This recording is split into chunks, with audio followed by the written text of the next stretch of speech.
উফ, সকালবেলা উঠে হুড়োহুড়ি করে রাজসভায় যাওয়ার জন্য তৈরি হয়ে নিলাম, কিন্তু গিন্নি সেই যে পুকুর পাড়ে ধুতে মাজতে গেল তার তো ফেরার নাম নেই। বলি, ও গিন্নি, রাজসভায় যাওয়ার আগে যে চারটি মুখে দিয়ে যাব তারও কি উপায় নেই? তখন থেকে হন হন করতে করতে যে পা দুটো টনটন করছে গিন্নি। আরে আমি কি বিছানায় শুয়ে একবার এপাশ আর ওপাশ করছি? আমিও তো হাতের কাজগুলো চটপট সেরে ছুটে ছুটে আসছি। আর আমি তোমার পথ চেয়ে বসে আছি। আসছি গো আসছি, ও কি জ্বালায় পড়েছি।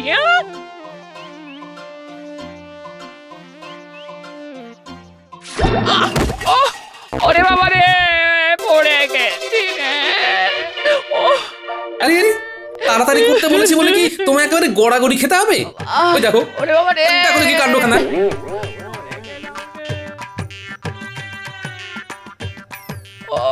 হ্যাঁ সেটাই তো করবে, দাঁড়িয়ে দাঁড়িয়ে দেখবে। ওরে বাবা রে, আস্তে গিন্নি আস্তে, পাড়া প্রতিবেশী শুনে ফেললে যে উল্টো পাল্টা ভাববে। পাড়া প্রতিবেশীর কথা ভেবে একেবারে ঘুম উড়ে গেল, আর এদিকে যে নিজের গিন্নি পড়ে গিয়ে হাত পা ভেঙে গেল, সেটা বুঝি কিছু নয় না?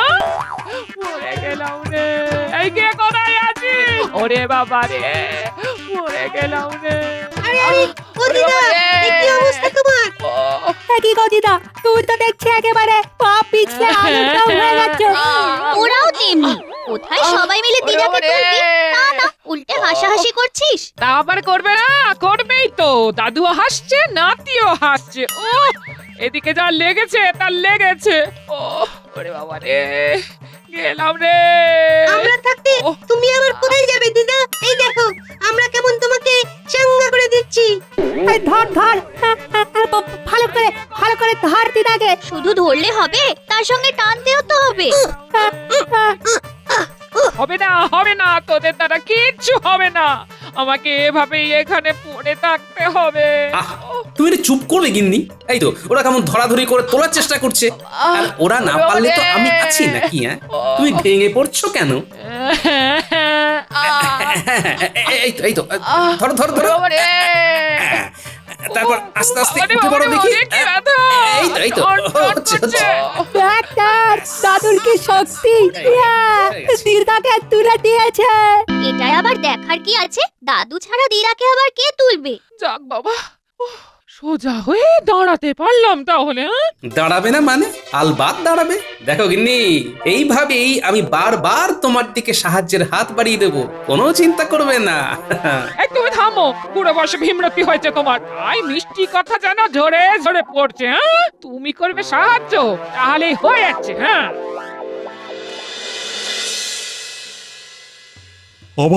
আজ আবার গোপালের দেখা নেই। না না, গোপালও যেন বড্ড অনিয়মিত হয়ে যাচ্ছে আজকাল। আজকাল কি বলছেন মহারাজ? এটা তো গোপালের প্রতিদিনের অভ্যাস হয়ে গেছে। গোপালের এই অভ্যেস অন্যরা অনুসরণ করলে কি ক্ষতি হতে পারে? কোন ক্ষতির কথা বলছেন মহারাজ?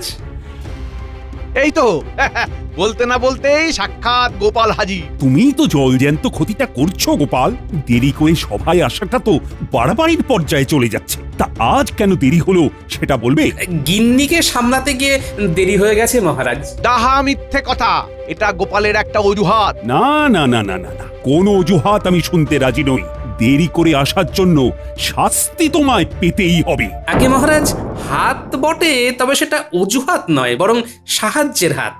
সেটা বাড়াতে গিয়েই দেরি হয়েছে, তবে তার জন্য যদি শাস্তি পেতে হয় তবে পাবো। বেশ, আজকের মতো ছেড়ে দিচ্ছি তোমায়। তবে এরপরে আবার এরকম করলে তোমার বেতন কাটার নির্দেশ দেব, কথাটা যেন মনে থাকে। আজ গোপালকে বাগে পেয়েও ঠিক জব্দ করা গেল। সে আবার নতুন কি কথা? তাই এইবার সে কিভাবে পাশ কেটে বেরিয়ে গেল শুনি শুনি। কিভাবে আবার? বউয়ের দিকে সাহায্যের হাত বাড়িয়ে দেওয়ার ভুজুং ভাজুং দিয়ে গোপাল বেঁচে গেল। তাহলে বোঝো, তোমার তো গোপালকে দেখে শেখা উচিত। ও এমন কপাল যে আমার কবে হবে? এতে খামোখা কপাল চাপড়ানোর মতো কি হলো? তোমার তো কিছুতে কিছু হয় না। না না, এবারে হালকা করে ছেড়ে দিলে হবে না, একেবারে চেপে ধরতে হবে। এই মরেছে। আরে আরে, একই হাল কেটে কুমির ডেকে ফেলেছি মনে হচ্ছে। নাও, সবজি কটা কেটে সাহায্য করো দেখি। তুমি কতটা কাটলে তবে তো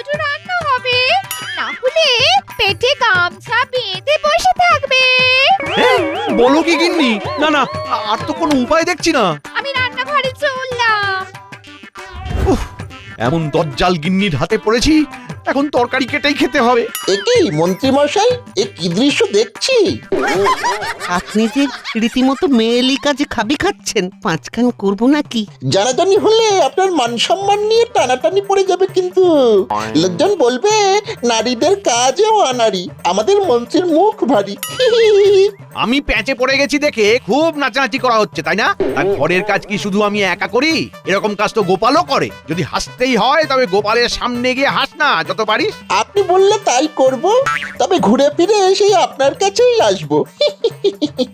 আর দেখবো আপনি কেমন ল্যাচে গোবরে হচ্ছেন। রাজসভায় আমাকে নিয়ে আচ্ছা একটা ঘোঁট পেকেছে দেখছি, তবে আমাকেও ঢোক গিলে ফেললে হবে না। ঠান্ডা মাথায় ঝড় ঝাপটা সব সামলাতে হবে। কিন্তু তার আগে তো মনে হচ্ছে পুটির বাবাকে সামলাতে হবে। বেচারা একা একা গরুর গাড়িতে ধানের বস্তা তুলতে গিয়ে যে নাজেহাল হচ্ছে।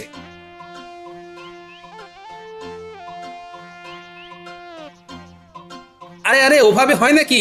কই দেখি দেখি, দাঁড়াও দাঁড়াও, দুজনে মিলে একটু ধরাধরি করি। তুমি ধরবে গোপাল দাদা? তাহলে তো খুব ভালো হয়। আর সেই যা হয় হোক, এখন চলো হাতে হাতে বস্তা কটা গাড়ি দিয়ে তুলে ফেলি, চলো। সত্যি গোপাল দাদা, ভাগ্যিস এই সময় তুমি এসে সাহায্য করলে, না হলে তো আমি সামলাতেই পারছিলাম না। ওই দেখ ঘটা, গোপাল দাদা তো রাস্তাঘাটে সবাইকে সাহায্যের হাত বাড়িয়ে দিচ্ছে দেখছি। গোপাল দাদা যদি এইভাবে সাহায্য করে, তবে আর ওকে নিয়ে হাসাহাসি করি কি করে? না না, চল মন্ত্রী মশাইকে খবরটা দিতে হবে এক্ষুনি। আচ্ছা, জ্বালাতনে পড়েছি বটে। ঘরে ঢুকলেই গিন্নি আবার কিছু না কিছু করতে বলবে। তার থেকে এইভাবে বাইরে পায়চারি করা অনেক ভালো। হ্যাঁ, এই সব ওই গোপালের জন্য হচ্ছে। ওহ, কি কুক্ষণে ওর কথা গিন্নিকে এসে বলেছিলাম। একবার বাগে পাই গোপালকে, তারপরে সুদে আসলে এর শোধ তুলবো। গোপালের উপর রাগ দেখিয়ে লাভ নেই মন্ত্রী মশাই। বরং গোপাল যা করছে তাতে তাকে বাহবা দেওয়ার কথা। সে তো পথে ঘাটে যাকেই পাচ্ছে তাকেই সাহায্যের হাত বাড়িয়ে দিচ্ছে। বলিস কি? তার মানে গোপালের মাথায় এখন সাহায্য করার ভূত চেপেছে? তবে এটাকে কাজে লাগিয়েই গোপালকে প্যাচে ফেলা যেতে পারে। কি হলো বলতো? মন্ত্রী মশাই যেন হঠাৎ কিছু চিন্তা করছেন। মনে হচ্ছে ওই গোপাল দাদার ব্যাপারটা নিয়েই ভাবছেন। না, ভেবে দেখলাম তোরা আমার চোখ খুলে দিয়েছিস। গোপালের এই সাহায্য করার মানসিকতাকে সত্যিই উৎসাহ দেওয়া দরকার। তবে এটাও দেখা দরকার যে গোপাল বেছে বেছে লোকের উপকার করছে নাকি সবার। সেটাও ঠিক কথা। কিন্তু আমরা কি করে দেখবো মন্ত্রী মশাই? এই তো কাছে আয়, আয় না, সব বুঝিয়ে বলে দিচ্ছি।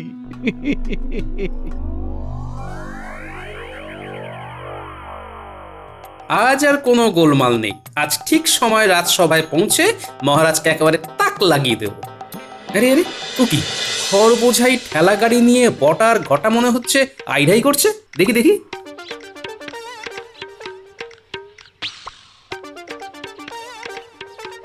ও গোপাল দাদা, এদিকে যে আমরা হাঁদার মতো দাঁড়িয়ে আছি। তুমি কি দেখেও দেখবে না? তাই কখনো হয়? বিপদে যখন পড়েছো তখন বিপদ থেকে উদ্ধারও পেতে হবে। তাই আমাকেই মনে হচ্ছে হাত লাগাতে হবে, বুঝলে? সেটাই তো বলতে চাইছি, গাড়িটা ঠেলে তুলতে পারছি না। তুমি ঠেলে দিলেই গাড়িটা রাস্তায় তোলা যাবে। এই তো, এক ঠেলাতেই কাজ হয়ে যাবে। এই যা, গুছিয়ে করতে গিয়ে যে একেবারে ছড়িয়ে ফেলেছি। আবার তাহলে সব ঠিক করে রাখতে হবে। এসো এসো গোপাল দাদা, এটাই আগে সামলাই। হ্যাঁ হ্যাঁ, এইভাবে মিলেমিশে কাজ করতে হবে, বুঝলে? কিন্তু তোমার যে দেরি হয়ে যাচ্ছে গোপাল দাদা। সে হলে হবে, তা বলে কাজ ফেলে রেখে চলে যাবো কি করে বলো তো? হ্যাঁ, না না না না, মন্ত্রী মশাই যতই পরখ করে নিতে বলুক না কেন, তোমার মতন লোক হয় না গোপাল দাদা। আচ্ছা, এইসব মন্ত্রী মশাইয়ের পরিকল্পনা। যাক, সেটাও জানা হয়ে গেল। তবে ফন্দিটা নেহাত মন্দ নয়। এই তো সবাই দেখছি হাজির হয়ে গেছে, শুধু তেনারই দেখা নেই। না না না না, এখন দেখছি গোপাল কোনো কিছুরই তোয়াক্কা করছে না। ব্যাপারটা ভালো ঠেকছে না এবার। ও গোপালকে নিয়ে যেন আর পারি না। আজ ঠিক এসে দেবে নতুন কোনো বাহানা। দিক না, কি বাহানা দেবে দিক। ভেবে ভেবে এমন একটা কল খাটিয়েছি যে গোপাল চাইলেও তাড়াতাড়ি আসতে পারবে না। আজ গোপালের বেতন কাটা কেউ আটকাতে পারবে না। আমিও তো তেমনই ইঙ্গিত পাচ্ছি, বাকিটা মহারাজের বিবেচনা। আমার যা ভাবার আমি ভেবে ফেলেছি। গোপাল একবার আসুক আজ, তারপর মজা দেখাচ্ছি। এ কি আমার অপেক্ষায় সবাই যেন কেমন ব্যাকুল হয়ে গেছেন? বিশেষ কোনো কারণ আছে নাকি? হ্যাঁ, আহ তা আজও নিশ্চয়ই সাহায্যের হাত বাড়াতে গিয়ে তোমার সভায় আসতে দেরি হয়ে গেল গোপাল, না? 100% ঠিক মহারাজ। আমি তো তত করে আবার কোন অজুহাত দেবে গোপাল? না না, কোনো অজুহাতেই আর চিড়ে গলবে না। গোপালের বেতন কাটা যাবেই যাবে। কিন্তু কাউকে সাহায্য করা কি কোনো অজুহাত হতে পারে মহারাজ? কত বড় ভণ্ডামি! হ্যাঁ, গোপাল আবার মহারাজকেই প্রশ্ন করছে। এটাও বসে বসে দেখতে হবে আমাদের। তাই তো গোপাল, তুমি কিনা আবার মুখে মুখে কথা বলছো। সেই জন্যই তো বলছি মহারাজ, মুখের কথায় কাজ নেই। সাহায্যের হাত কেমন হয় সেটা গোপাল আপনাকে দেখালেই ঝামেলা মিটে যায়। কি গোপাল, তবে দেখাও দেখি। সে মুরত কি গোপালের আছে যে দেখাবে? সময় আর সুযোগ পেলে সেটাও দেখিয়ে দেব। এ আর এমন কি কথা? তাহলে সময় সুযোগ আগে আসুক, তারপর না হয় তুমি রাজসভায় আসবে। আজ থেকে তোমায় বরখাস্ত করলাম আমি। দেখি কোন সাহায্যের হাত এবার তোমায় বাঁচায়। ঠিক হয়েছে, বেশি পার পারলে এমনই হয়।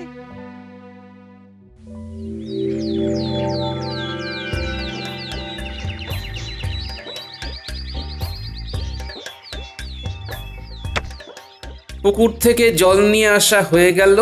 এবার উঠোনটা ঝাঁট দিয়ে দিলেই অনেকটা কাজ সারা হয়ে যাবে।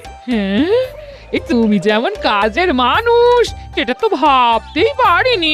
ভাবো ভাবো, এখন থেকেই ভাবা শুরু করে দাও গিন্নি। এখনো তো আরো কত কি দেখা বাকি।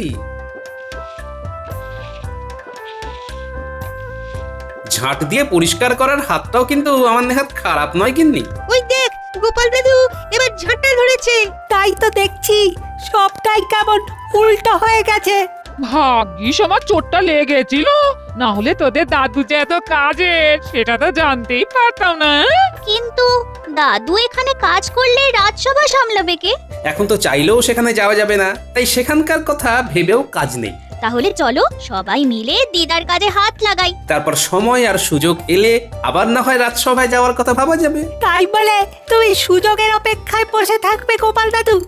আরে অত ভাবিস না তো। কেউ যদি সত্যি সত্যি কাউকে সাহায্য করতে চায় তাহলে তাকে সুযোগের জন্য বেশি অপেক্ষা করতে হয় না রে। হচ্ছে না কৃষ্ণচন্দ্রকে কিছুতেই বাগে আনতে পারছি না। আর যাও বা পাচ্ছি, তাও এই গোপালের কপাল জোরে কৃষ্ণচন্দ্র ঠিক বেঁচে যাচ্ছে। পারবে না, আর কেউ মহারাজকে বাঁচাতে পারবে না জাহাপানা। এইরকম ছুঁড়ে ছুঁড়ে কথা বললে আমি কিন্তু কিছুই শুনবো না। পুরো ব্যাপারটা খুলে বলো, নাহলে সরে পড়ো। আমার কাছে খবর আছে, মহারাজ গোপালকে তাড়িয়ে দিয়েছেন। বলো কি? সেটাই তো বলছি। এই সময়ে যদি কোনো বাহানাতে মহারাজ কৃষ্ণচন্দ্রকে ডেকে আনা যায়, তবে কোনো বাহানাতে কেউ ওকে বাঁচাতে পারবে না। ব্যাপারটা তো মন্দ বলনি। দুধকে ডেকে পাঠাও দেখি। দেখি মন্ত্রীকে তলে তলে দলে টেনে কৃষ্ণচন্দ্রকে কলে ফেলা যায় নাকি? না, ভালো লাগছে না, কিছুই আর তেমন ভালো লাগছে না। কি ভালো লাগছে না মহারাজ? মনে হচ্ছে কোনো কারণে আপনার মন যেন টনটন করছে। তা করছে বই কি, গোপালকে বরখাস্ত করে এখন একটু খারাপই লাগছে বটে। তাহলে তো খুব ভালো সময়ে নবাবের আমন্ত্রণ পত্রটা এসেছে মহারাজ। বলো কি, নবাবের আবার এই সময় আমাকে মনে পড়লো? নবাব তার বাগান বাড়িতে আপনাকে আমন্ত্রণ জানিয়েছেন মহারাজ, তাও আবার অবসর বিনোদনের জন্য।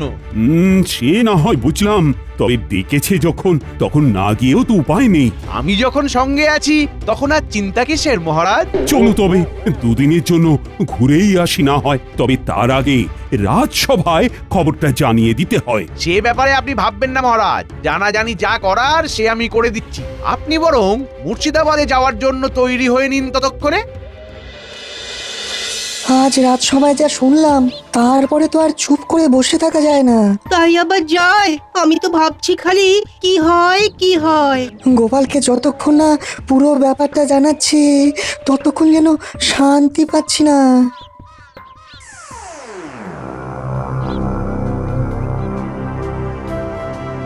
আরে আরে ব্যাপার কি? বিজ্ঞানী আর কবি রাজসভা ছেড়ে এই অধমের বাড়ি? খবর আছে ভীষণ জরুরি, তাই ভাবি কোথা থেকে শুরু করি। গোড়াতেই তো গন্ডগোল, তাই গোড়া থেকেই শুরু করি। সেটাই তো ভালো, বলে ফেলো বিজ্ঞানী, বলে ফেলো। এবার মনে হচ্ছে মহারাজ বড় সড়ো কোনো বিপদে পড়বেন। নবাব নাকি এই অসময়ে মহারাজকে ডেকে পাঠিয়েছেন। আজ মহারাজের এমন তাড়া, নবাবের ডাকে দিয়েছেন সাড়া। মন্ত্রীমশাইকে সঙ্গে নিয়ে আজ বাদে কাল যাচ্ছেন সকাল সকাল। ব্যাপারটা বেশ গোলমেলে লাগছে বটে। নবাব কি এমনি এমনি আর মহারাজকে ডেকেছেন?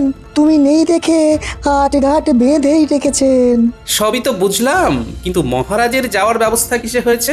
ঘোড়ার গাড়িতে নিশ্চয়ই।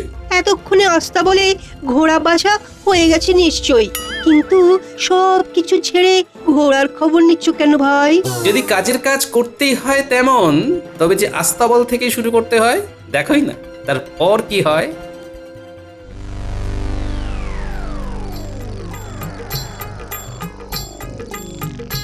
এই যে ভাই, কালকের জন্য তৈরি হচ্ছে বুঝি? সে মোটামুটি তৈরি হয়ে গেছি। সকাল সকাল বেরিয়ে পড়তে হবে কিনা তাই একটু দেখভাল করে নিচ্ছিলাম আর কি। হ্যাঁ, এটাই তো চাই। তবে আমার যে তোমার সাথে কিছু কথা আছে ভাই। কই মন্ত্রী, সাত তাড়াতাড়ি তৈরি তো হয়ে নিলাম, কিন্তু ঘোড়ার গাড়িরই তো পাত্তা নেই। এসে যাবে মহারাজ, আর একবার এসে গেলেই তো টকবক টকবক ঘোড়া ছুটিয়ে সোজা মুর্শিদাবাদ। ওই তো ওই তো ওই তো ওই আসছে মনে হচ্ছে। আসছে কোথায়? এ তো এসে গেছে। বসে পড়ুন মহারাজ আর মন্ত্রী মশাই, তারপর দেখুন আমি কেমন গাড়ি ছোটাই। হ্যাঁ হ্যাঁ হ্যাঁ, ছোটাও দেখি, যত তাড়াতাড়ি পারি মুর্শিদাবাদে পৌঁছানো চাই। কোন তো কৃষ্ণচন্দ্রের হাজির হয়ে যাওয়ার কথা, কি মন্ত্রী সব ঘেঁটে দিল। আপনি মন্ত্রীকে সবটা ভালো করে লিখে বুঝিয়ে দিয়েছিলেন তো জাহাপানা? সব পরিকল্পনা করা হয়ে গেছে। জলাশয়ের ধারে আম গাছে টুসটুসে আম ঝুলছে, আর সেদিকে ভালো শ্যাওলাও জমেছে। আর এই সব কি মন্ত্রীর জানা? তবে নয় তো কি, আমি কি আর কোনো কাঁচা কাজ করি? একবার আসতে দাও মন্ত্রীকে, তারপর দেখবে ওর খেলা। ব্যাস ব্যাস ব্যাস, তাহলে তাহলে আর বলতে হবে না জাহাপানা, আমি সব বুঝে গেছি। আমি সব বুঝে গেছি। এই যে জাহাপানা, আমরা এসে গেছি। আপনার আমন্ত্রণ তো আর ফেলে দিতে পারি না, তাই দেখুন একেবারে সশরীরেই হাজির। সে তো হতেই হবে, না হলে যে আসল মজা নেওয়াই বাদ পড়ে যাবে। বলছিলাম কি জাহাপানা, দিনের আলো থাকতে থাকতে বাগানটা একবার ঘুরে দেখে নিলে হতো না? আলবাত দেখতে হবে, এই বাগান ঘোরাবো বলেই তো কৃষ্ণচন্দ্রকে ডেকে আনা। আসুন মহারাজ, তবে ঘুরে ঘুরে দেখি এদিক ওদিক, বিশেষ করে ওই জলাশয়ের ধারে। ওখানে গেলে নির্ঘাত চোখ ভরে যাবে। কি জাহাপানা, তাই তো? হ্যাঁ হ্যাঁ, চলো তবে। সেই যখন গেছি তখন আর দেরি করে কি হবে। দেখুন মহারাজ, দেখুন জলাশয়ের ধারের গাছে কেমন পাকা পাকা আম ঝুলছে। মন্ত্রী মশাইয়ের খুব লোভ হচ্ছে বুঝি? ইচ্ছে যখন হয়েছে তখন আর চেপে রেখে লাভ কি? যাও মন্ত্রী, গাছে উঠে পড়ো দেখি। সেই ভালো। আমি তবে উঠলাম গাছে। মহারাজ, আপনি বরং কাছাকাছি থাকুন, আমি পারবো আর আপনি লুফে নেবেন যে কটা পারেন। পারবে তো পরে, আগে তো দেখিয়ে দিতে হবে কি কৃষ্ণচন্দ্র, তাই তো? হ্যাঁ হ্যাঁ হ্যাঁ, তাই তো। ওই তো ওই তো ওই আমটা। আর একটু সামনে এসো। হ্যাঁ হ্যাঁ, এবার এবার হাত বাড়ালেই পাবে। যাও যাও, আরেকটু এগিয়ে যাও।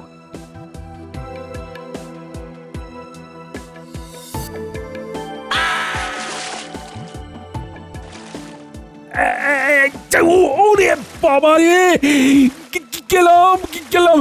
ওরে, কে আছিস? বাঁচা রে। কেউ তো নেই মহারাজ, এবার কি হবে? আমার পরিকল্পনা খেড়ে গেছে উজির। কৃষ্ণচন্দ্র একেবারে হাবুডুবু খাচ্ছে।